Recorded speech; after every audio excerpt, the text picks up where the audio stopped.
গত ৫ আগস্ট ছাত্র জনতার তীব্র আন্দোলনের মুখে ভারতে পালিয়ে যান শেখ হাসিনা। এরপর একে একে পুলিশের হাতে ধরা পড়ে আওয়ামী লীগের বেশ কয়েকজন সিনিয়র নেতা ও সংসদ সদস্য। গা ঢাকা দিয়েছেন দলটির অনেকেই। উদ্ভূত পরিস্থিতিতে বাংলাদেশের রাজনৈতিক অবস্থা বহির্বিশ্বে তুলে ধরতে আমেরিকায় লবিস্ট নিয়োগ করেছেন সজীব ওয়াজেদ জয়। বাংলাদেশের রাজনীতি নিয়ে মার্কিন নীতি নির্ধারকদের প্রভাবিত করার প্রচেষ্টা হিসেবে আমেরিকার বিশিষ্ট লবিং ফার্ম স্ট্রেক গ্লোবাল ডিপ্লোম্যাসির সঙ্গে চুক্তি করেছেন ওয়াজেদ ইনকর্পোরেশন।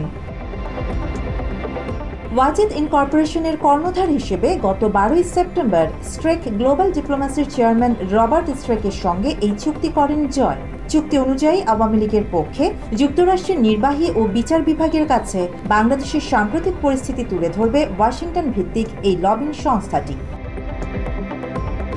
স্ট্রেক গ্লোবাল ডিপ্লোম্যাসির সঙ্গে 6 মাসের এই চুক্তিতে খরচ হবে $2 লাখ, বাংলাদেশি মুদ্রায় যা প্রায় 2.5 কোটি টাকা। চুক্তির নথিপত্র এরই মধ্যে আমেরিকার বিচার বিভাগের ওয়েবসাইটে প্রকাশ করা হয়। সেখানে দেখা যায় ওয়াজেদ ইনকর্পোরেশনের প্রধান হিসেবে চুক্তিতে স্বাক্ষর করেছেন সজীব ওয়াজেদ জয়।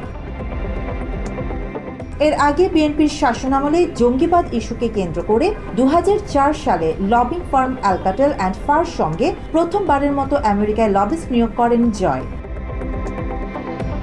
আরিফা জাহান, বাংলা এডিশন।